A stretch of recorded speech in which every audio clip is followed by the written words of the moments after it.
Hello everyone, कैसे हैं आप सब। आई होप आप सब बहुत अच्छे होंगे। मैं हूं इन्फी त्रिपाठी और आज हम डिस्कस करेंगे कंप्यूटर ऑर्गेनाइजेशन।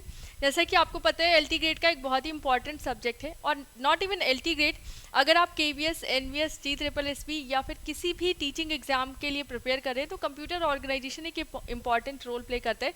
बीपीएससी के एग्जाम में भी कंप्यूटर ऑर्गेनाइजेशन से बहुत सारे क्वेश्चन पूछे जा रहे हैं, ठीक है। तो ये आपका एक इम्पॉर्टेंट टॉपिक बन जाता है और आज हम डिस्कस करेंगे कंप्यूटर ऑर्गेनाइजेशन का जो मोस्ट इम्पॉर्टेंट टॉपिक है, इंस्ट्रक्शन साइकिल, ठीक है। कैसे एक इंस्ट्रक्शन को हम फेच करते हैं, उसको डिकोड करते हैं, उसको एग्जीक्यूट करते हैं, क्या उसकी लाइफ साइकिल होती है पूरी आपके सीपीयू में, मेमोरी से सीपीयू में और सीपीयू से मेमोरी में किस तरह से वो ट्रेवल करती है, सारी चीज़ें हम आज डिस्कस करेंगे, ठीक है। चलिए तो जल्दी से सभी लोग लाइव आ जाइए, स्टार्ट करते हैं अपनी आज की क्लास। चलिए देखो, सबसे पहले तो बेसिक आपको पता होना चाहिए कि इंस्ट्रक्शंस क्या होती हैं, माइक्रो इंस्ट्रक्शंस क्या होती हैं, या फिर मशीन इंस्ट्रक्शंस क्या हैं, टाइप्स क्या होते हैं इंस्ट्रक्शन की, और ये सारी क्लासेस मैंने आपको पहले दे दी हैं। तो उसको उन वीडियोस को आप देख सकते हैं। अभी आई गेस सिर्फ 4 क्लासेस ही हुई हैं। तो अगर आप स्टार्टिंग से प्रिपरेशन करना चाहते हैं किसी भी सब्जेक्ट की और लाइव क्लास लेना चाहते हैं तो आपके लिए ये सेशन बहुत ज़्यादा इंपॉर्टेंट हो जाता है, क्योंकि कोई भी डाउट हो, कुछ भी हो, तो आप डायरेक्टली पूछ सकते हैं, ठीक है। चलो तो सबसे पहले हम बात करेंगे इंस्ट्रक्शन साइकिल की। कल की क्लास में हमने टाइप्स ऑफ इंस्ट्रक्शन डिस्कस किया था, जिसको मैंने 2 पार्ट्स में डिवाइड किया था। एक था आपका वर्किंग के बेसिस पे हमने उसको डिवाइड किया था, और दूसरा किस तरह से मेमोरी में स्टोर हो रहा है, किस तरह से उसको स्टोर किया जा रहा है, किस तरह से उसको एक्सेस किया जा रहा है, फॉर्मेट क्या है उसका, कोड फॉर्मेट क्या है, उसके आधार पर हमने 3 पार्ट्स में उसको डिवाइड किया था, ठीक है। और आज हम डिस्कस करेंगे इंस्ट्रक्शन साइकिल। क्या होती है इंस्ट्रक्शन साइकिल? तो instruction cycle is a process in which a computer system fetches an instruction from memory, decodes it and then execute it। देखो, इंस्ट्रक्शन साइकिल का मतलब है एक इंस्ट्रक्शन की लाइफ किस तरह से चलती है, क्योंकि आपको पता है कोई भी प्रोग्राम है, राइट। एक प्रोग्राम जब आप लिखते हैं, जैसे A की वैल्यू आपने लिखी 15, B की वैल्यू आपने लिखी 10 और यहाँ पे आपने C equals A plus B कर दिया, ठीक है। तो ये 3 इंस्ट्रक्शंस हो गई, राइट। और इन इंस्ट्रक्शन में कुछ तो डेटा है और कुछ इंस्ट्रक्शंस आपको पूरी की पूरी एग्जीक्यूट करनी है। तो पहले ये एग्जीक्यूट हुआ, ये इंस्ट्रक्शन एग्जीक्यूट हुई, तो इसमें से क्या मिला आपको, एक डेटा मिल गया। दूसरी इंस्ट्रक्शन एग्जीक्यूट हुई तो ये डेटा मिल गया। जब तीसरी इंस्ट्रक्शन एग्जीक्यूट हुई तो अब आपको क्या मिल गया, 2 ऑपरेंड है और एक ऑपरेटर मिल गया। और अब आपको क्या करना है, इसको कैलकुलेट करके, इसको सॉल्व करके हमें सी में वैल्यू स्टोर करनी है, ठीक है। इसको, ये प्रोसेस किस तरह से होगा, किस तरह से इस इंस्ट्रक्शन को सबसे पहले फेच किया जाएगा मेमोरी से, है ना, क्योंकि ये सारा काम कौन कर रहा है, ये सारा काम सीपीयू कर रहा है। और इंस्ट्रक्शन कहाँ पे रखी है, इंस्ट्रक्शन आपकी रखी है मेमोरी में। ये आपका क्या है, सीपीयू, और ये मेमोरी। मेमोरी से पहले इसको लिया जाएगा सीपीयू के पास कई रजिस्टर हैं, उसके लिए उन रजिस्टर में इनको रखा जाएगा। और उसके बाद अकॉर्डिंगली जो भी हमें डेटा चाहिए, जो भी हमें ऑपरेंड चाहिए, ऑपरेटर चाहिए, वो सब प्रोसेस यहाँ पर परफॉर्म किया जाएगा। तो ये सब काम कैसे होते हैं वही आपका इंस्ट्रक्शन साइकिल बताता है। Now the instruction cycle is a process in which a computer system fetches an instruction. Instruction को फेच करता है कहाँ से, मेमोरी से।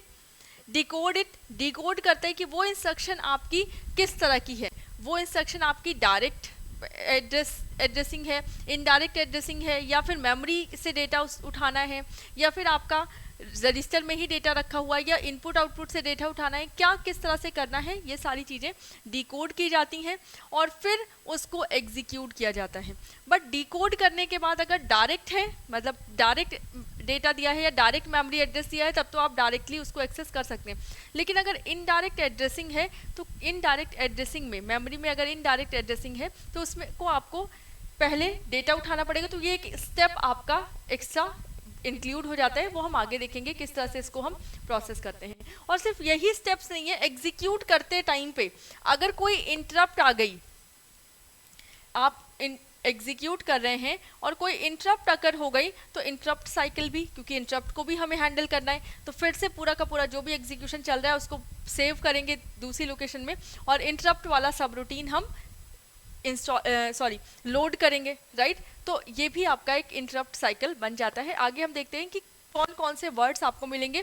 जो भी कंफ्यूजन है यहाँ पे वो सारी दूर होने वाली है, क्योंकि आप लोग कई जगहों से पढ़ते हैं और सब जगहों पे कहीं आपको इनडायरेक्ट मिलता है, कहीं इनडायरेक्ट साइकिल नहीं मिलती, कहीं इंटरप्ट साइकिल लिखी हुई है, कहीं इंटरप्ट साइकिल नहीं लिखी हुई है, कौन सी साइकिल पहले है कौन सी साइकिल बाद, ये सारी चीज़ें हम डिस्कस करेंगे, ठीक है।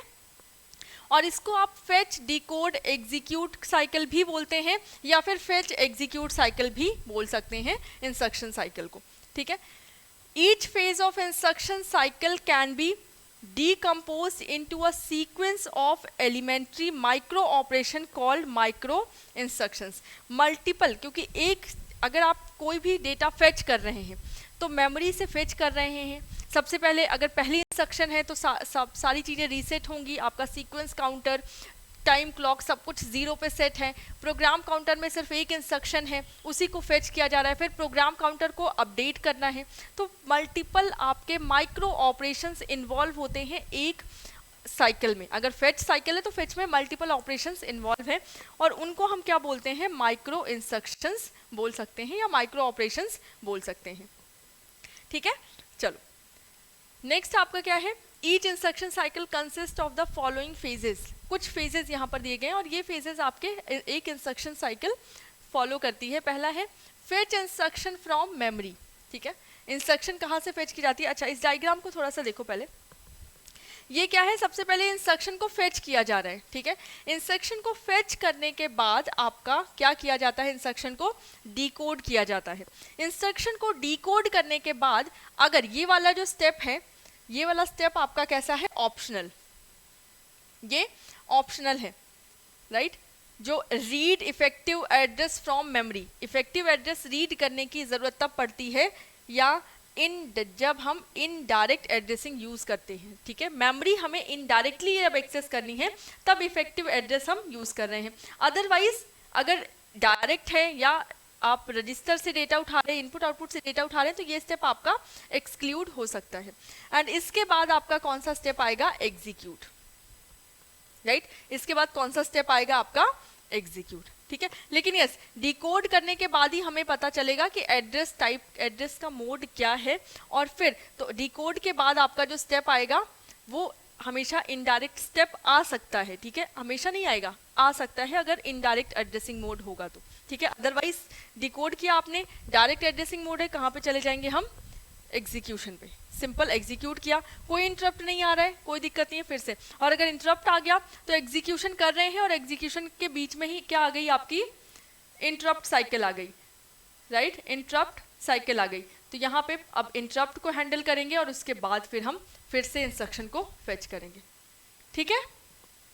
चलो नाउ सबसे पहले क्या है, इंस्ट्रक्शन को फेच किया जाता है कहाँ से, मेमोरी से। दूसरा है डिकोड द इंस्ट्रक्शन, इंस्ट्रक्शन को डिकोड किया जाता है। कल की क्लास अगर आपने देखी है तो कल की क्लास में मैंने आपको डिकोडिंग बताई है, किस तरह से डिकोडिंग की जाती है, डिकोडर इस्तेमाल किया जाता है यहाँ पर, और डिकोडिंग से आपको पता चलता है कि जो आपका इंस्ट्रक्शन फेच हुई है उसका जो ऑपरेंड है, ऑपरेंड मतलब जो ABCD मतलब जो भी डेटा प्लस करना है माइनस करना है, तो वो जो डेटा है वो एड्रेस में स्टोर है, मेमोरी एड्रेस में स्टोर है। वो डायरेक्टली मेमोरी एड्रेस जाके आप लोकेट कर सकते हैं या फिर इनडायरेक्टली, मतलब जहाँ पे वो डेटा स्टोर है वो डेटा नहीं है, एक एड्रेस है, उस एड्रेस पे जाएंगे तो आपको उस डेटा की लोकेशन मिलेगी, राइट। तो ये सारी चीज़ें हमें उस लोकेशन पे जाके पता चलती हैं।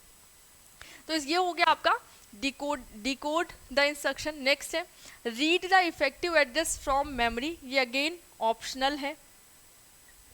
डिकोड करने के बाद अगर आपका इनडायरेक्ट एड्रेसिंग मोड आएगा तभी ये स्टेप आएगा, और इसको हम read the effective address from memory या फिर आप इसको बोल सकते हैं आपको बहुत जगहों पर ये मिल जाएगा इनडायरेक्ट एड्रेसिंग, ठीक है, इनडायरेक्ट एड्रेसिंग के नाम से भी मिल जाएगा। और उसके बाद जो स्टेप आता है that is execute the instruction, और एग्जीक्यूशन के टाइम पे ही एग्जीक्यूट आप कर रहे हैं और उस टाइम पे अगर कोई इंटरप्ट आ जाएगी तो हम उस इंटरप्ट को भी हैंडल करेंगे, ठीक है, उस इंटरप्ट को भी हैंडल किया जाएगा। Now upon the completion of step 4 the control goes back to step first fetch, then again decode execute and next instruction. जैसे ये कंप्लीट हुआ, मेनली क्योंकि इंटरप्ट तो हमेशा आती नहीं है, जैसे ये कंप्लीट हुआ फिर से यहाँ पे गए और फिर से सारा प्रोसेस। तो हर इंस्ट्रक्शन के लिए ये सारे स्टेप्स आपके यूज होंगे।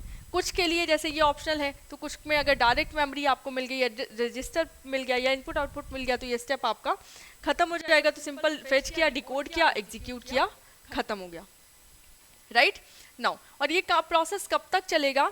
This cycle repeats indefinitely unless a halt instructions is process. जब तक हॉल्ट इंस्ट्रक्शन नहीं आती, हॉल्ट इंस्ट्रक्शन एनकाउंटर नहीं होती, जब तक उससे कह नहीं देते कि अब रुक जाओ, तब तक ये प्रोसेस आपका चलता रहता है इंस्ट्रक्शन साइकिल में। नाउ कुछ रजिस्टर इस्तेमाल होते हैं आपके, कौन कौन से रजिस्टर जो मेन रोल प्ले करते हैं आपके पूरे के पूरे इंस्ट्रक्शन साइकिल में। तो एक बार उन रजिस्टर को पढ़ लें, बाकी रजिस्टर आपका इन डिटेल एक एक रजिस्टर हम पढ़ेंगे आगे, ठीक है। चलो, तो ये जो 4 रजिस्टर हैं, इनका यूज सबसे ज्यादा होता है आपके इंस्ट्रक्शन साइकिल में। पहला है आपका प्रोग्राम काउंटर। आपको पता है प्रोग्राम काउंटर क्या स्टोर करता है? एड्रेस। किसका एड्रेस स्टोर करता है? कि नेक्स्ट कौन सी इंस्ट्रक्शन आपकी एग्जीक्यूट होने वाली है, उसका एड्रेस उसने स्टोर करके रखा हुआ है। Excuse me. लेकिन जब प्रोग्राम आपका स्टार्ट हुआ है बिल्कुल, तो फर्स्ट इंस्ट्रक्शन ही है, राइट। तो प्रोग्राम काउंटर में फर्स्ट इंस्ट्रक्शन आपकी, क्योंकि देखो इंस्ट्रक्शन साइकिल आपकी स्टार्ट हो जाती है जब आपका सिस्टम बूट होता है, ठीक है। आपका सिस्टम जो बूट होता है तो उसमें भी तो मल्टीपल इंस्ट्रक्शंस यूज होती हैं, तो आपकी इंस्ट्रक्शन साइकिल वहीं से स्टार्ट हो जाती है। तो फर्स्ट इंस्ट्रक्शन आपके प्रोग्राम काउंटर में जाती है जैसे ही आपका सिस्टम ऑन हुआ, प्रोग्राम काउंटर ऑन हुआ और प्रोग्राम काउंटर में फर्स्ट इंस्ट्रक्शन आपकी चली गई, राइट। क्योंकि पहले तो हमें इंस्ट्रक्शन ऑपरेटिंग सिस्टम भी लोड करना है, तो पहले उन इंस्ट्रक्शंस को फेच करना पड़ेगा, राइट। तो ऑपरेटिंग सिस्टम की वो फर्स्ट इंस्ट्रक्शन फेच करके उसका एड्रेस हमने कहाँ डाल दिया? प्रोग्राम काउंटर में। तो पहले उसके बाद जब वो इंस्ट्रक्शन एग्जीक्यूट होने लगेगी तो प्रोग्राम काउंटर क्या करेगा? अपने अंदर दूसरा एड्रेस रख लेगा, राइट। कि दूसरी इंस्ट्रक्शन कौन सी अगली इंस्ट्रक्शन एग्जीक्यूट होने वाली है उसका एड्रेस। फिर जब उसको एग्जीक्यूट करने लगेंगे तो उसके बाद वाली इंस्ट्रक्शन कि यहाँ पे सीपीयू को वेट ना करना पड़े, इसलिए प्रोग्राम काउंटर क्या करता है? Holds the address of next instruction to be fetched, कि अगली कौन सी इंस्ट्रक्शन फेच करनी है उसका एड्रेस उसके पास है, ठीक है। Now memory address register, it is connected to system bus, ठीक है। और सिस्टम बस में किससे कनेक्ट होता है? ये एड्रेस लाइन से। मेमोरी एड्रेस बस आपके सीपीयू से एड्रेस लेके कहाँ तक पहुँचाता है? मेमोरी तक, राइट। कि अब क्योंकि सीपीयू ने एक एड्रेस दिया कि इस एड्रेस पे जो डेटा है वो हमें चाहिए, राइट। तो ये आपका किससे कनेक्टेड होगा? सिस्टम बस से, या आप कह सकते हैं एड्रेस बस से कनेक्टेड होगा। और एड्रेस बस से एड्रेस को लेके जाएगा मेमोरी तक, और मेमोरी फिर डेटा बस के थ्रू सेंड कर देगी। It specify the address of the read और राइट ऑपरेशन इन मेमोरी, कि क्या मेमोरी से रीड करना है और क्या डेटा आपको मेमोरी पे स्टोर करना है, ठीक है। ये दोनों चीज़ों का एड्रेस कहाँ पे होता है? मेमोरी एड्रेस रजिस्टर में। और इसको हम कैसे सेंड करते हैं? एड्रेस बस के थ्रू मेमोरी तक सेंड करते हैं, ठीक है। नेक्स्ट है memory buffer register. Memory buffer register क्या है? It is connected to the data lines. किससे कनेक्ट होता है? Data lines of system bus. System bus की, क्योंकि बफर रजिस्टर में क्या होता है? बफर रजिस्टर में हम स्टोर करते हैं डेटा। अच्छा, अब एक चीज़ और, जब भी बफर रजिस्टर की बात आती है हम बोलते हैं कि इसमें हम डेटा स्टोर करते हैं, but it may be possible कि जिस एड्रेस पे आप गए हैं उस एड्रेस पे कोई डेटा ना स्टोर करके एड्रेस ही स्टोर है, राइट। उस एड्रेस का, जैसे ये एड्रेस है और इस एड्रेस पे क्या स्टोर है? एक एड्रेस ही स्टोर है। तो इस एड्रेस का तो ये तो डेटा हुआ, राइट। तो इस समय मेमोरी बफर रजिस्टर में क्या आ गया? एड्रेस आया, लेकिन उसको हम क्या काउंट कर रहे हैं? एज अ डेटा काउंट कर रहे हैं, ठीक है। तो इट मे बी पॉसिबल कि इसमें एड्रेस भी हो सकता है, बट मोस्टली यहाँ इसमें क्या स्टोर होता है? इंस्ट्रक्शन का डेटा, ठीक है। मेमोरी बफर रजिस्टर में आपका क्या स्टोर होता है? इंस्ट्रक्शन का डेटा, या फिर जो भी डेटा आपके जैसे मेमोरी एड्रेस रजिस्टर से जो भी डेटा है वो आया है उसको हम कहाँ पे स्टोर करेंगे? मेमोरी बफर रजिस्टर में। और ये भी ऑप्शनल है, राइट। अगर सिर्फ और सिर्फ सीक्वेंशियल काम चल रहा है कि एक एड्रेस आ रहा है, मतलब एक डेटा आ रहा है, तो उसको डायरेक्ट हम इंस्ट्रक्शन रजिस्टर में स्टोर करेंगे, ना कि बफर में स्टोर करेंगे। बफर तो तब काम करता है जब एक से ज़्यादा इंस्ट्रक्शन आ चुकी हैं आपके पास क्यू में, और इंस्ट्रक्शन रजिस्टर में तो एक टाइम पे एक ही आएगी। बफर रजिस्टर में तो एक से ज़्यादा एड्रेसेस हो सकते हैं कि इस इंस्ट्रक्शन का एड्रेस, इस इंस्ट्रक्शन का एड्रेस, इस इंस्ट्रक्शन का एड्रेस, राइट। या इसका डेटा, इसका डेटा, इसका डेटा, राइट, क्योंकि वो तो उसका नाम ही जब बफर है। तो अगर एक एक करके इंस्ट्रक्शन आ रही है तो इसका काम नहीं लगेगा, ये भी आपको समझना पड़ेगा, ठीक है। इट मे और मे नॉट बी वाला केस है यहाँ पे भी, कि बफर रजिस्टर की जरूरत पड़ भी सकती है और नहीं भी पड़ सकती है। नाउ क्या है ये, it is connected to the data lines of the system bus, it holds the memory value to be stored और the last value read from the memory, ठीक है। ये क्या होल्ड करता है, मेमोरी वैल्यू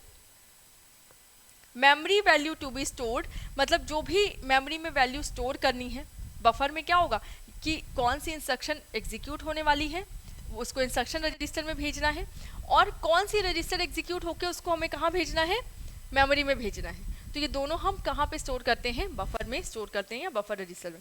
लास्ट है आपका instruction register, holds the last या रीसेंट इंस्ट्रक्शन फेस्ट, ठीक है। इंस्ट्रक्शन रजिस्टर आपका होल्ड करता है कि जो लास्ट इंस्ट्रक्शन फेच की गई थी, लास्ट मतलब प्रोग्राम काउंटर में जिसका एड्रेस है ना, उसके पहले वाली जो इंस्ट्रक्शन है जो फेच कर दी गई है वो आपका इंस्ट्रक्शन रजिस्टर में पड़ी हुई है, जिसको सीपीयू तुरंत एग्जीक्यूट करने वाला है, ठीक है। वो कहाँ पे पड़ी होती है, आपकी इंस्ट्रक्शन रजिस्टर में। तो ये 4 रजिस्टर हैं जिनका यूज करना है हमें इंस्ट्रक्शन साइकिल में। Before starting instruction cycle the program counter has address of first instruction and the sequence counter is 0। जब आपका प्रोग्राम स्टार्ट हो रहा है तो प्रोग्राम काउंटर क्या होगा, फर्स्ट एड्रेस स्टोर करेगा, और सीक्वेंस काउंटर जो आपकी क्लॉक पल्स होगी वो क्या होगी, 0 होगी, राइट। क्लॉक पल्स 0 पे सेट कर दी है हमने, और जो प्रोग्राम काउंटर है उसमें फर्स्ट एड्रेस हमारा है। नाउ सबसे पहले क्या होगा, फेच होगा डेटा, क्योंकि जैसे ही हम स्टार्ट करेंगे सबसे पहले हमें क्या करना पड़ेगा, डेटा को फेच करना पड़ेगा, और जैसे ही हम डेटा को फेच करेंगे स्टेप 1 क्या होगा, the address of the next instruction is fetched from program counter and transfer to the memory address register. इसको आप कुछ ऐसे देख सकते हैं कि प्रोग्राम काउंटर से फेच करके कहाँ पे सेंड करना है हमें, सबसे पहले मेमोरी एड्रेस रजिस्टर में। जो भी प्रोग्राम काउंटर में एड्रेस है उसको कहाँ पे भेज दो, मेमोरी एड्रेस रजिस्टर में। अब मेमोरी एड्रेस रजिस्टर कंट्रोल्स का यूज करते हुए कहाँ तक जाएगा, मेमोरी के पास जाएगा, उस एड्रेस पे जो भी डेटा रखा है उसको लाके या तो इंस्ट्रक्शन रजिस्टर में रखेगा या तो मेमोरी बफर रजिस्टर में। दोनों पॉसिबिलिटीज क्यों हो सकती हैं, देखो अगर सिर्फ एक ही इंस्ट्रक्शन है तो डायरेक्ट आप इंस्ट्रक्शन रजिस्टर में डाल सकते हैं, लेकिन इंस्ट्रक्शन रजिस्टर में ऑलरेडी एक इंस्ट्रक्शन पड़ी है तो कैसे आप उसमें डालेंगे, तो आप क्या करेंगे, उसको बफर में रख देंगे, ठीक है। ये चीज समझ में आ रही है कि यहाँ पे फर्स्ट स्टेप में हमने क्या किया, फर्स्ट स्टेप में सिंपल प्रोग्राम काउंटर में जो एड्रेस है उसको हमने मेमोरी एड्रेस रजिस्टर में डाल दिया। सेकेंड है the address in MAR is put on the address bus, क्योंकि जो भी एड्रेस है, क्योंकि एड्रेस बस में इसीलिए डाला गया ना कि अब ये मेमोरी तक जाए, उसको हम कहाँ पे रखेंगे, एड्रेस बस पे रख देंगे। And the control unit request a memory read and fetch the data of that address, ठीक है। कंट्रोल यूनिट क्या करेगी, मेमोरी से उस डेटा को रीड करके फेच करेगी और कहाँ पे स्टोर कर देगी, जो भी उस डेटा पे एड्रेस स्टोर है उसको फेच करेगी and send it back using data bus, और जो भी डेटा है उसको डेटा बस का यूज करके सेंड कर देगी। And data is copied into the memory buffer register, कहाँ पे कॉपी हो जाएगा, memory buffer register.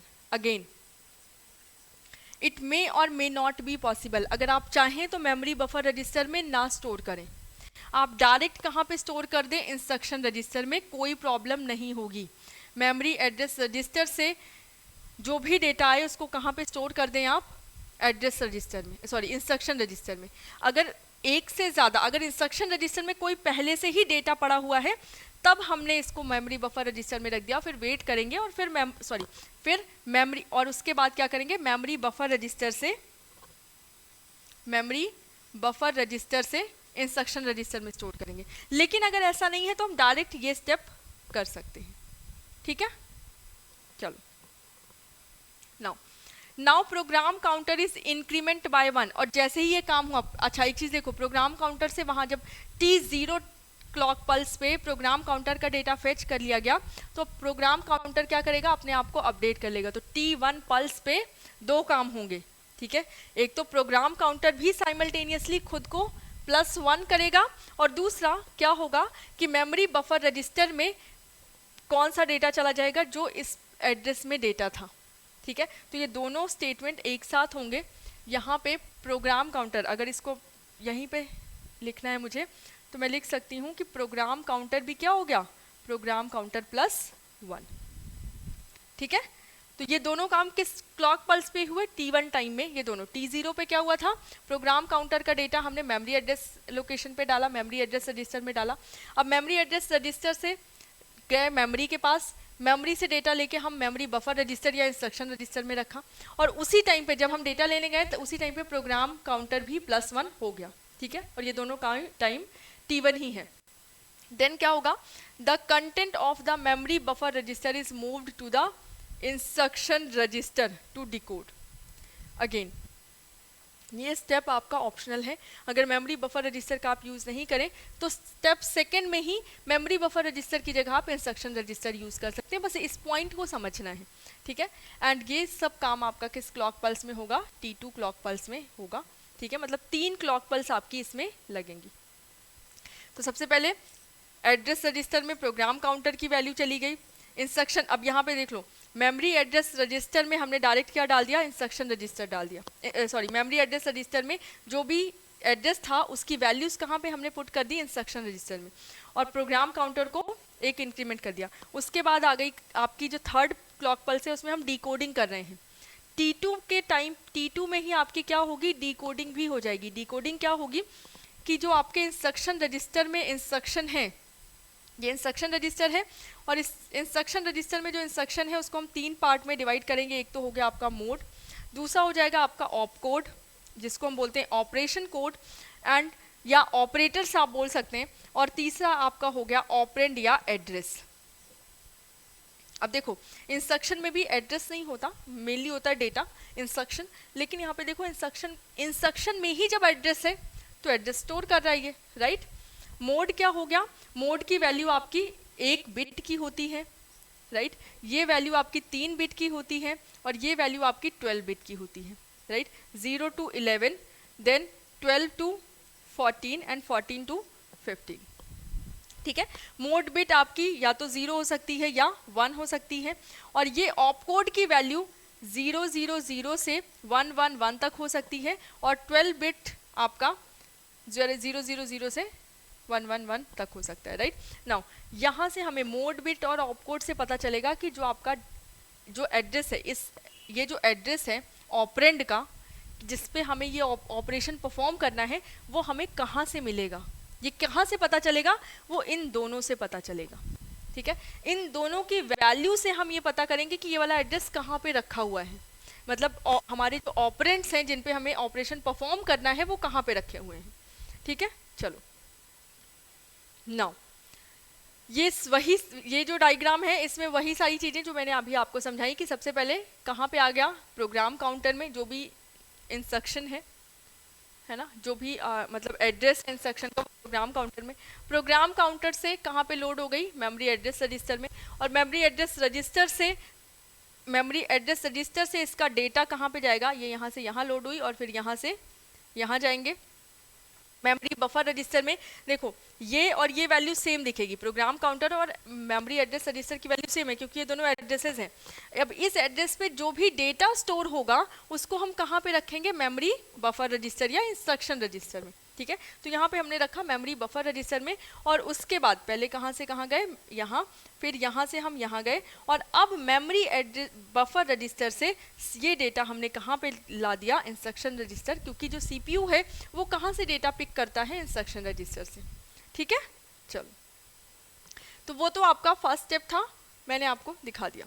Second step क्या है, when the instruction is in instruction register then it will be decoded by decoder at T2 clock pulse. आपको पता है कि डिकोडिंग T2 क्लॉक पल्स पे ही हो जाएगी आपकी। ठीक है, और यहाँ पे we get either register difference either IO difference. और कैसे हमें पता चलेगा कि ये रजिस्टर डिफरेंस है या इनपुट आउटपुट रेफरेंस है, तो होगा क्या, जो मोड है, मोड बिट आपकी क्या है, I, इसको हम I से दिखाएंगे, और I की वैल्यू अगर 0 है एंड जो आपका D7 है D7 का मतलब कि जो आपका ऑप कोड है, ऑप कोड कितने बिट का था, 3 बिट का, और उसकी वैल्यू है 111। ऑप कोड की वैल्यू है 111, ठीक है। या फिर इसको आप ऐसे लिख सकते हैं, ऑप कोड की वैल्यू D7 की वैल्यू क्या है 1, क्योंकि डिकोडर यूज किया है इस वजह से D7 मैं यूज कर रही हूँ, ठीक है। मोड I की वैल्यू क्या है 0 और D7 की वैल्यू क्या है 1।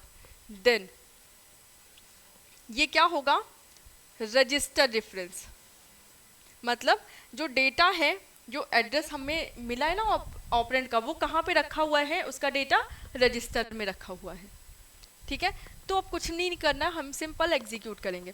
लेकिन अगर मोड की वैल्यू क्या है 1 एंड D7 की वैल्यू क्या है 1, देन ये क्या हो जाएगा, IO रेफरेंस, मतलब जो डेटा है वो हमें इनपुट आउटपुट से उठाना है, ठीक है। और अगर यहीं पे मोड की वैल्यू I की वैल्यू क्या है 0 एंड D7 की वैल्यू क्या है आपकी 0, देन हम क्या करेंगे, एक सेकेंड इसको एक बार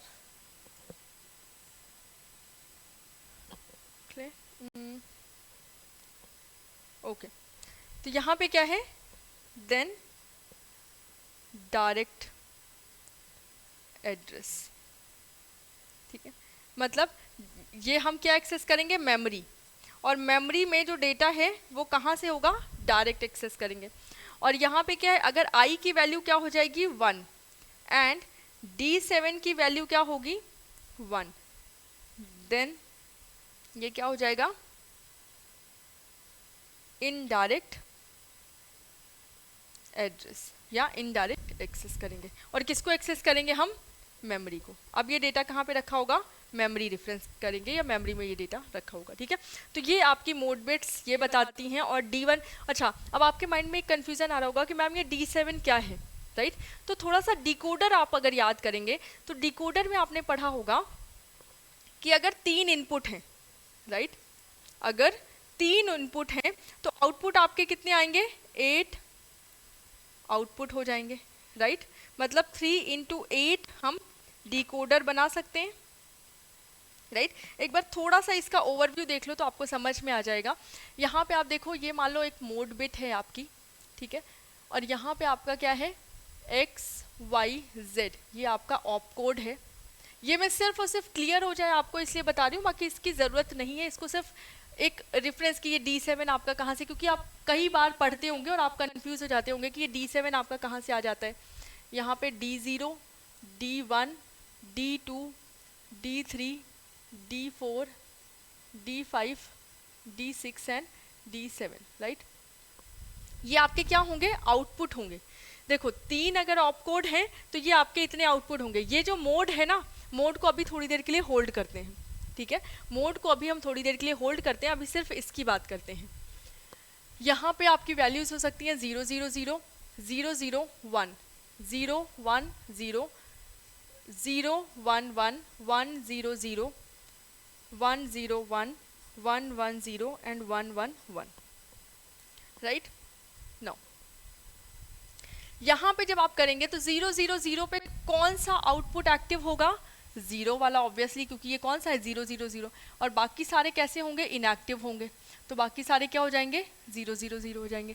यहाँ पे कौन सा एक्टिव होगा, ये वाला एक्टिव होगा, D1 वाला। बाकी सब क्या हो जाएंगे, 0 हो जाएंगे। ये यहाँ पे 2 वाला एक्टिव होगा, बाकी सब 0। और यहाँ पे 3 वाला एक्टिव होगा, बाकी सब क्या हो जाएंगे 0। यहाँ पे इस वाले केस में देखेंगे तो 4 आपका एक्टिव होगा, राइट। तो यहीं से आपका D7 आ रहा है। आई होप ये चीज़ आपको समझ में आ गई होगी, राइट। ये हो गया 5 और यहाँ पे आपका क्या हो गया 6 और यहाँ पे क्या एक्टिव होगा आपका 7। तो मेनली होता क्या है कि अगर आपके ऑप कोड की वैल्यू 111 है एंड मोड की वैल्यू 0 है तो क्या होगा, रजिस्टर से डेटा उठाएंगे, जो एड्रेस है, जो 12 बिट का एड्रेस है, वो कहाँ, वो किसका है एड्रेस है, रजिस्टर का एड्रेस है। और अगर आपके मोड की वैल्यू मतलब XYZ की वैल्यू 11 है एंड मोड की वैल्यू आपकी क्या है 1 है, तो डेटा कहाँ से उठाएंगे, आपका इनपुट आउटपुट से उठाएंगे। ठीक है, तो ये आपका क्या है, और 12 बिट वाला जो डेटा है वो कहाँ से उठाएंगे, हम इनपुट आउटपुट से उठाएंगे। अब मोड की वैल्यू देखो, मोड की वैल्यू ये सिर्फ इसी के लिए है कि 111 है, बाकी 0 से लेके 110 तक की जितनी भी वैल्यू है ये सब किसको दिखा रही है, मेमोरी को। मेमोरी में आपकी 000 से लेके 110 तक की सारी वैल्यूज आएंगी। मोड की वैल्यू चाहे मोड आपका चाहे 0 हो चाहे 1 हो, अगर 0 होगा तो डायरेक्ट और 1 होगा तो इनडायरेक्ट। ठीक है, और अब यहाँ पे देखो मोड की वैल्यू आप क्या लिख सकते हो, एक बार 000 पे आपने मोड की वैल्यू रख दी 0, ठीक है, तो ये क्या हो जाएगा डायरेक्ट, और 000 अगर एक्टिव है मतलब D0 की वैल्यू 1 है तो क्या हो जाएगा डायरेक्ट और मेमोरी रेफरेंस। ठीक है, और यहाँ पे अगर मोड की वैल्यू मैंने 1 रखी, इसी केस में मोड की वैल्यू 1 रखी तो क्या हो जाएगा इनडायरेक्ट मेमोरी एक्सेस। यहाँ पे अगर 0 रखी और 1 रखी तो डायरेक्ट मेमोरी एक्सेस है और इनडायरेक्ट मेमोरी एक्सेस। इसी तरह इन सबके साथ यही होगा। ठीक है, यहाँ पे सबके साथ यही केस बनेगा। लेकिन जैसे ही हम यहाँ आते हैं तो यहाँ पे अगर 0 और 111 है तो आपका रजिस्टर, और 1 और 111 है तो आपका इनपुट आउटपुट रेफरेंस। क्लियर है, तो ये तो कुछ, ये जो पूरी कहानी थी ना ये आपके डीकोडर की कहानी थी। ठीक है, तो ये मत समझना कि ये आपका कुछ वो है, सिंपल ये D7 आपका कहाँ से आया कि D7 की वैल्यू 1, तो D7 की वैल्यू 1 आपकी यहाँ से मैंने ली है। D7 की वैल्यू 1 का मतलब है कि जो आपके ऑप कोड्स हैं उसमें तीनों वैल्यूज आपकी 111 आ रही हैं। ठीक है, चलो, तो ये हो गया आपका सिंपल डिकोडिंग वाला process. Now indirect cycle, indirect cycle आपकी कैसी है, ऑप्शनल। अगेन मैं बार बार बोल रही हूँ, इसमें कंफ्यूज मत होना, मैंने सारे जितनी भी साइकिल्स हैं वो सब इंक्लूड की हूँ क्योंकि हर जगह पे सारी साइकिल्स आपको नहीं मिलेंगी। ठीक है, तो इनडायरेक्ट होती है ऑप्शनल, अगर इनडायरेक्ट एड्रेसिंग वाला केस आया तभी इनडायरेक्ट होगा, अदरवाइज नहीं होगा। तो the indirect cycle is sometimes required when instructions involve accessing memory location that contain addresses और pointed to the actual data और अनदर एड्रेस। समझ है इस बात को कि ये तब रिक्वायर्ड है जब instructions involve accessing memory location, ऐसे मेमोरी लोकेशन को मतलब जो इंस्ट्रक्शन है आपकी उसमें जो एड्रेस दिया गया है वैसे मेमोरी लोकेशन को बता रहा है जो या तो यहाँ पे एक एड्रेस रखा हुआ है जो दूसरे एड्रेस पे आपको लोकेट, मतलब ये पॉइंटर है, ये कोई डेटा नहीं है, ये एक पॉइंटर रखा है जो दूसरे लोकेशन पे या दूसरे एड्रेस पे आपको लेके जाएगा। ठीक है, जिसको हम इफेक्टिव एड्रेस बोल देते हैं। During this cycle the CPU में use an address obtained from the previous instruction to access another memory location. इस साइकिल के अंतर्गत द CPU में use an address obtained from the previous instruction. CPU क्या करता है, यूज करता है address obtain from previous instruction, जो प्रीवियस इंस्ट्रक्शन में उसको एड्रेस यूज हुआ है, मिला है, उसको यूज करता है to access another memory location, मतलब जो इंस्ट्रक्शन रजिस्टर में एड्रेस मिला है उसको यूज करता है और दूसरे मेमोरी लोकेशन पर पहुंच जा रहा है। ठीक है, विच होल्ड्स द डेटा और another address to be used in the next cycle. समझ है। Next, the indirect cycle enables the CPU to follow memory references and retrieve the actual data required for execution. तो simple indirect cycle में आप जो भी CPU को मतलब जो भी उस मेमोरी में जो डेटा रखा है, चाहे वो एड्रेस है चाहे जो भी, कहीं से भी डेटा, मतलब अगर आपका डेटा रखा हुआ है, सॉरी डेटा नहीं है, आप जिस एड्रेस से पे गए हो उस पर भी एड्रेस ही मिल रहा है आपको, तो होगा क्या कि अब थोड़ा सा टाइम लगेगा। ऐसा नहीं कि तुरंत आपको चीज डेटा मिल जा रहा है, एक क्लॉक पल्स या 2 क्लॉक पल्स आपकी और वेस्ट होगी इसमें। ठीक है, तो इनडायरेक्ट साइकिलिंग में या इनडायरेक्ट वाले जो स्टेप है उसमें आपकी क्लॉक पल्सेस वेस्ट होती हैं। नेक्स्ट आपका है एग्जीक्यूट साइकिल।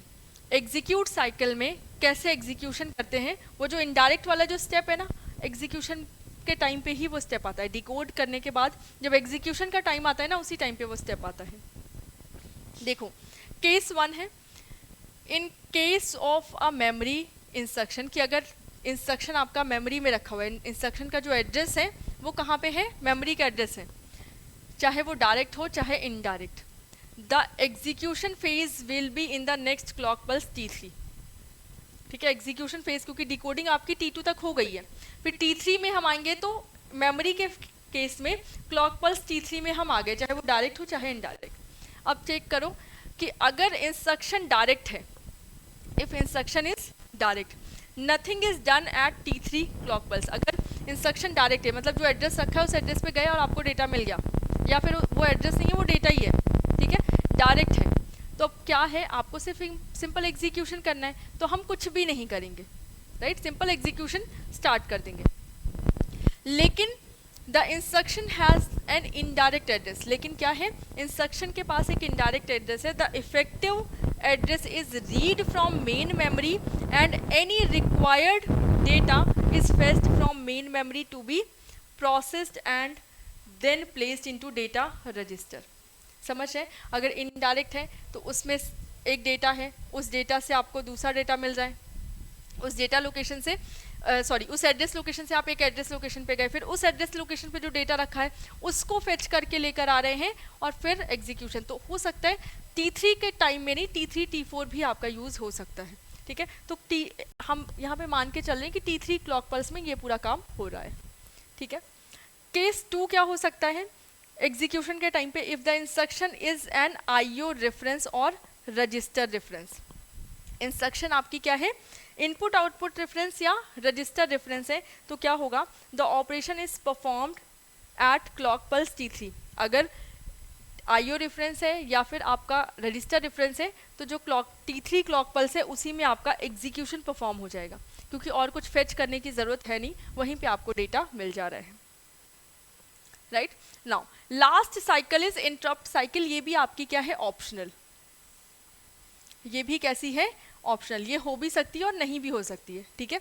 ये भी कोई ज़रूरत नहीं कि आप कोई प्रोग्राम एग्जीक्यूट करें तो वहाँ पे बार बार इंटरप्ट आए ही, है ना, कि मान लीजिए कोई आपने इनपुट आउटपुट डेटा दे दिया, या फिर प्रिंटर की रिक्वेस्ट आ गई, या फिर मान लीजिए कोई सब रूटीन या फिर आपका कोई अपडेट, राइट, तो इस तरह की रिक्वेस्ट आ सकती हैं, तो ऐसा ज़रूरी नहीं कि हर बार आए, तो ये ऑप्शनल हो सकता है।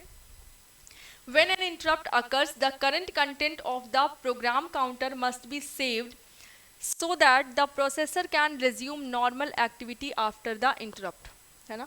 प्रोग्राम काउंटर का जो डेटा होता है ना, उसको हम सेव करते हैं, और जो बाकी दूसरी चीज़ें, जो प्रोग्राम एग्जीक्यूट हो रहा होता है, जो इंस्ट्रक्शन एग्जीक्यूट हो रही होती है, वो पूरी एग्जीक्यूट करने के बाद पूरा डेटा आपका स्टोर हो गया, उसके बाद आपका नए सिरे से इंटरप्ट लोड किया जाता है और फिर इंटरप्ट एग्जीक्यूट किया जाता है, ठीक है। और जैसे ही इंटरप्ट खत्म होता है, जो पुराना जो एग्जीक्यूशन चल रहा होता है वो वापस आता है और फिर से उसी क्रम में वो स्टार्ट हो जाता है, ठीक है। The content of the program counter are transfer to the memory buffer register to be written into memory. इसको हम कहाँ ट्रांसफर कर देते हैं कि मेमोरी बफर रजिस्टर में, और इसको कहाँ पे वापस स्टोर करना है, हमें मेमोरी में स्टोर करना है। The special memory location reserved for this purpose is loaded into MAR from the control unit, क्योंकि आपको पता है इंटरप्ट के लिए एक स्पेशल मेमोरी लोकेशन जो होती है वो यूज़ की जाती है। तो स्पेशल मेमोरी लोकेशन जो कि रिजर्व्ड है उसको लोड किया जाता है मेमोरी एड्रेस रजिस्टर में, और उसके बाद एग्जीक्यूशन स्टार्ट होता है, जैसे कि आपका stack pointer and all, right. तो उसके बाद क्या है, the program counter is loaded when the address of the interrupt routine, as a result the next instruction cycle will begin by fetching the appropriate instruction. जैसे ही आपका interrupt खत्म हुआ, फिर से प्रोग्राम काउंटर पुराने वाले डेटा से एड्रेस से लोड किया जाता है, और फिर से आपका प्रोसेस स्टार्ट हो जाता है, ठीक है। चलो, तो ये आपका क्या है, प्रोसेस है, या आप कह सकते हैं फ्लो चार्ट है कि किस तरह से डेटा आपका स्टार्ट हो रहा है। नाउ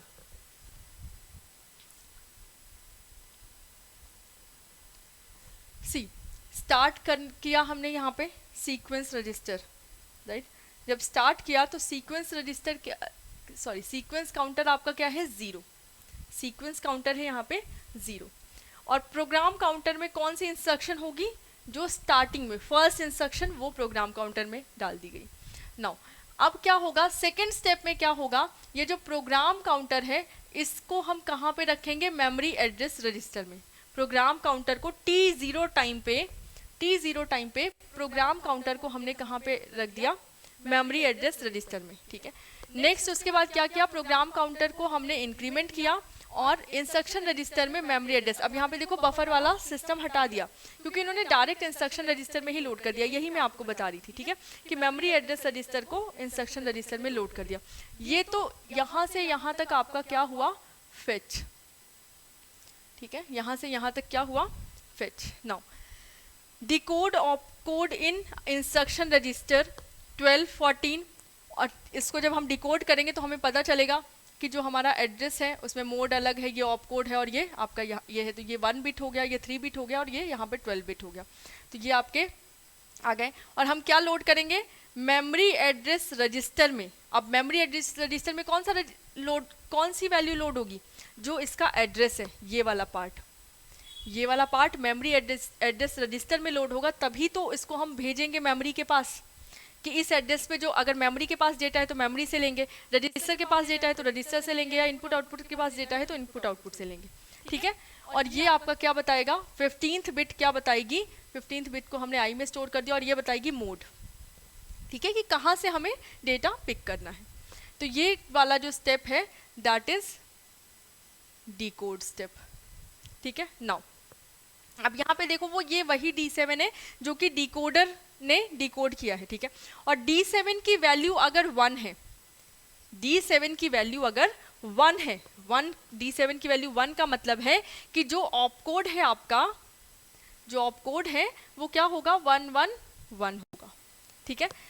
और यहाँ पे ऑपकोड क्या होगा, वो 000 से लेके 110 तक कुछ भी हो सकता है, 000 001 010 011 100 101 एंड 110 कोई भी हो सकता है, राइट।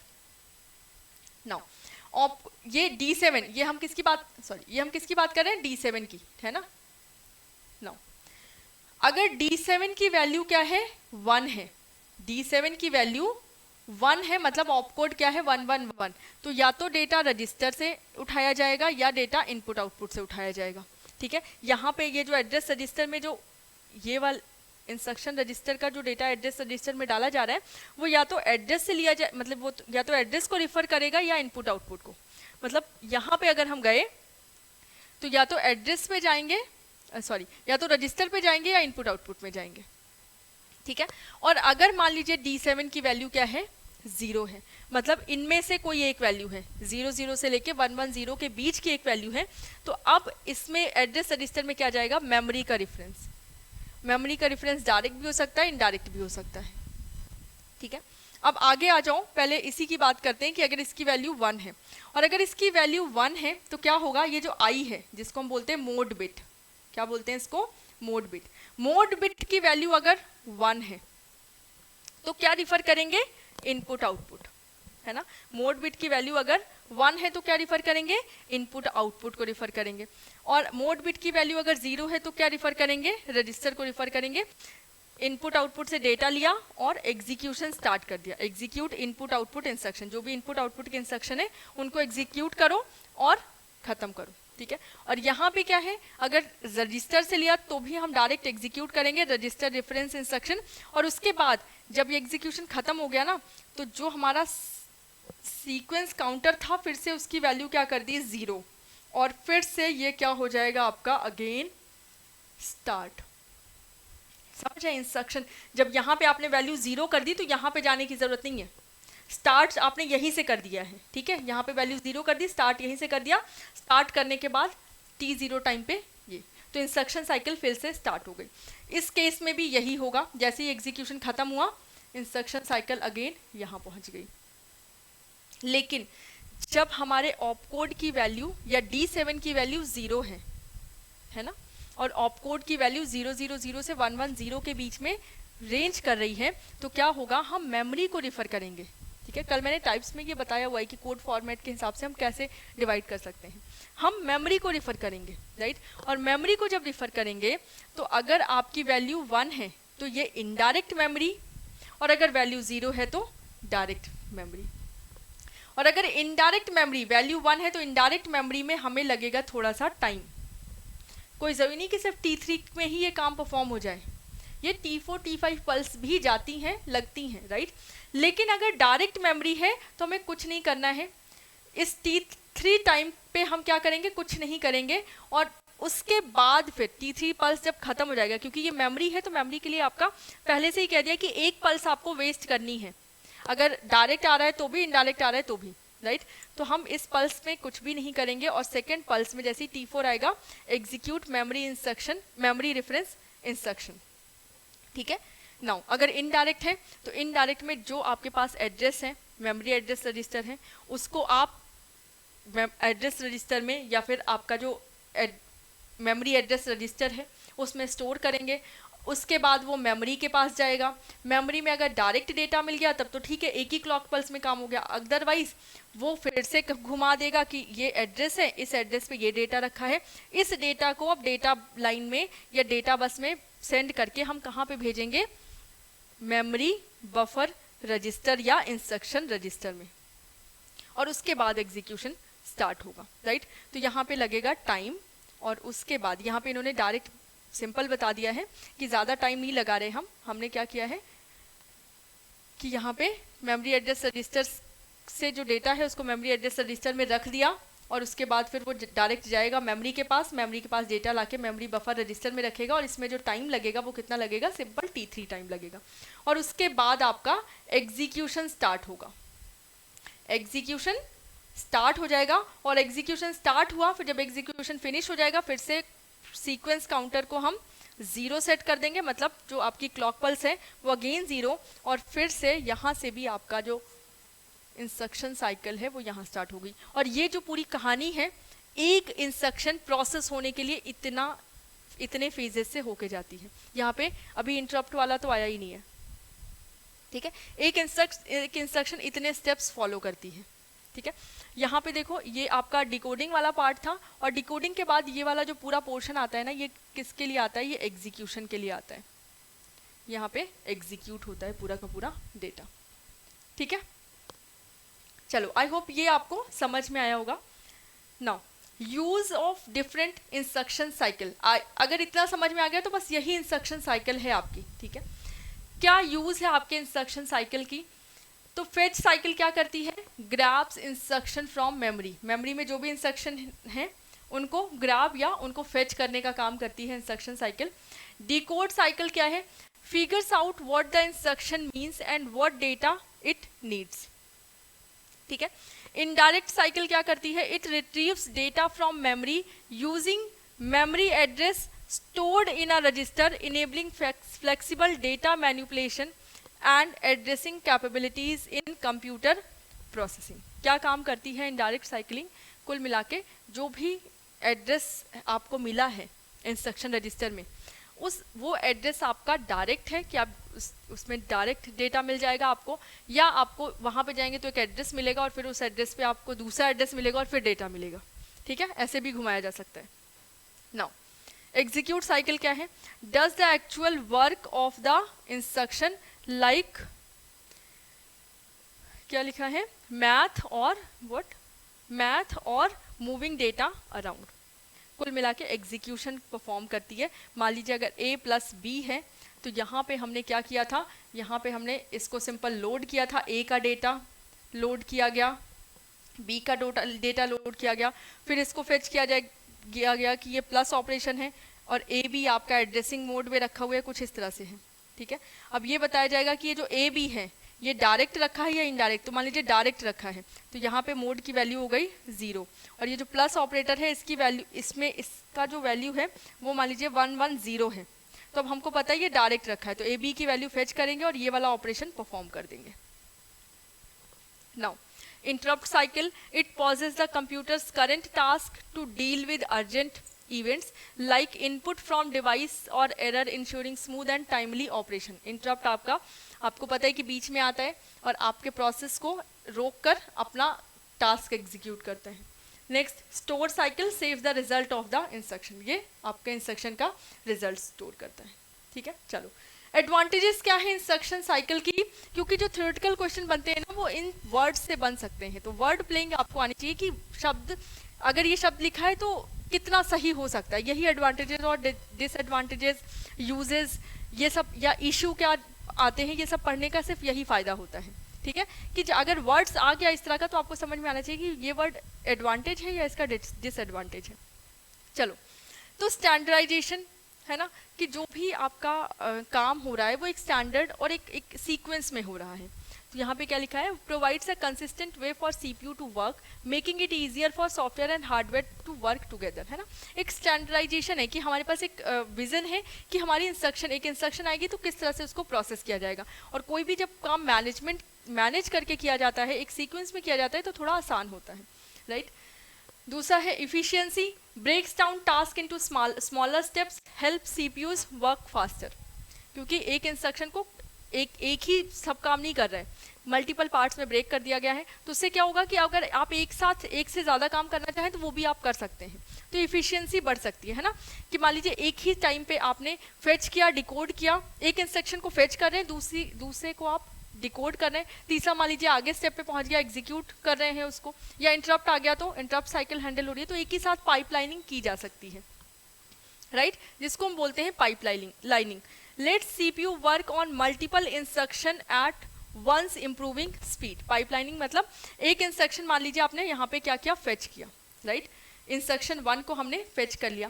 अब इंस्ट्रक्शन 1 जब सेकंड डिकोड होनी स्टार्ट होगी, इंस्ट्रक्शन 1 जब डिकोड होनी स्टार्ट होगी तो इसको हम फेच कर सकते हैं, और जब इसको हम एग्जीक्यूट करना स्टार्ट करेंगे तो इंस्ट्रक्शन 2 को हम क्या करेंगे, डिकोड करेंगे और इंस्ट्रक्शन 3 को फेच कर सकते हैं, राइट। तो इस तरह से हम मल्टीपल पाइपलाइनिंग के थ्रू इस टास्क को परफॉर्म कर सकते हैं। लेकिन यस, ये भी आगे चल के प्रॉब्लम क्रिएट करती है। क्यों? क्योंकि मान लीजिए कि जो आपका इंस्ट्रक्शन I1 है, ठीक है, I3 है, वो वेट कर रही है कि पहले I1 पूरी की पूरी एग्जीक्यूट हो जाए, फिर इसका जो रिजल्ट आए फिर इस इंस्ट्रक्शन को मिले और उसके बाद ये वाली इंस्ट्रक्शन एग्जीक्यूट होगी। तो इसको वेट करना पड़ेगा जब तक I1 एग्जीक्यूट नहीं होगी, ठीक है। तो ये डिले भी होता है प्रोसेसेस के थ्रू। नाउ ओवरहेड क्रिएट हो रहा है, क्यों? क्योंकि adds extra steps to every instruction, slowing things down a bit. देखो, मल्टीपल इंस्ट्रक्शंस हमने ऐड की हैं, जिसकी वजह से थोड़ा सा प्रोसेस आपका स्लो हो सकता है। कॉम्प्लेक्सिटी इंक्रीज हो रही है, क्योंकि एक चीज़ को हमने मल्टीपल पार्ट्स में, छोटे छोटे टुकड़ों में पार्ट तोड़ दिया है, तो काम तो हमारा आसान हो रहा है, लेकिन उसकी कॉम्प्लेक्सिटी, उसको मैनेज करना थोड़ा सा कॉम्प्लेक्स हो रहा है। Can be hard to design and understand, specially for complex CPUs, ठीक है। लिमिटेड पैरेललिज्म, सम टाइम वही बात है, लिमिटेड पैरेललिज्म बोल दीजिए या फिर पाइपलाइनिंग बोल दीजिए, है ना। लिमिटेड पाइपलाइनिंग क्यों? Some time instructions depend on each other, so they can't all be done at once, ठीक है। क्योंकि अगर मान लीजिए I3 डिपेंड करिए I2 पे और I2 डिपेंड करिए I1 पे, राइट, तो अब क्या होगा कि जब तक ये एग्जीक्यूट नहीं होगी तब तक ये एग्जीक्यूट नहीं होगी, और जब तक ये एग्जीक्यूट नहीं होगी तब तक I3 एग्जीक्यूट नहीं होगी, और इस तरह से आपका जो प्रोसेस है वो भले आप पाइपलाइनिंग आपके पास है ऑप्शन, बट आप नहीं कर सकते और वो स्लो डाउन हो जाएगा। तो नुकसान और फायदे दोनों ही आपके बता सकते हो आप इसमें। लास्ट है issues of different instruction cycles. क्या इशू हो सकते हैं आपके इंस्ट्रक्शन साइकिल्स में?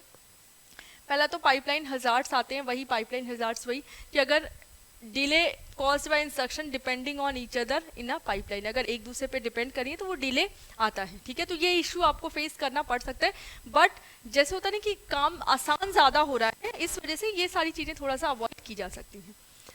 ब्रांच प्रेडिक्शन एरर, अगर कोई इंटरप्ट आ गया और उस इंटरप्ट के थ्रू, क्योंकि कहाँ पे ब्रांचिंग करनी है, कहाँ पे स्विच करना है, ये पहले से ही प्रेडिक्ट किया जा सकता है, राइट। और अगर प्रेडिक्शन गलत हो गया ना तो हम गलत ब्रांच कर जाएंगे, गलत जंप कर जाएंगे, और जिसकी वजह से पूरा का पूरा रिजल्ट ही इनकरेक्ट होगा, बहुत सारी क्लॉक साइकिल वेस्ट होंगी, फिर से हम उसको करेक्ट करेंगे, राइट।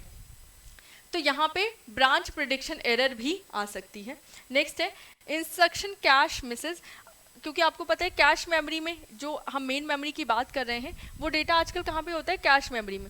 और मान लीजिए इंस्ट्रक्शंस, और कैश में कौन से इंस्ट्रक्शंस होते हैं? जो फ्रीक्वेंटली यूज़ हो रहे हैं, राइट। और पता चला कि जो फ्रीक्वेंटली यूज इंस्ट्रक्शन आप कैश में सर्च करने गए और आपको वो नहीं मिली, तो क्या होगा? कैश मिस, ठीक है। तो it may be a case cache miss, क्योंकि कैश मिस से भी आपका, क्योंकि वो अब फास्ट मेमोरी है, फास्ट मेमोरी फिर स्लोअर के पास जाएगी, है ना, वहाँ से डेटा फेच करके लाएगी, वो मेन के पास गई, मेन के पास डेटा है तो उसने दे दिया, अगर नहीं है तो वो सेकेंडरी के पास जाएंगे, तो थोड़ा टाइम कंज्यूम होता है इस प्रोसेस में। नेक्स्ट है इंस्ट्रक्शन लेवल पैरेललिज्म लिमिटेशन।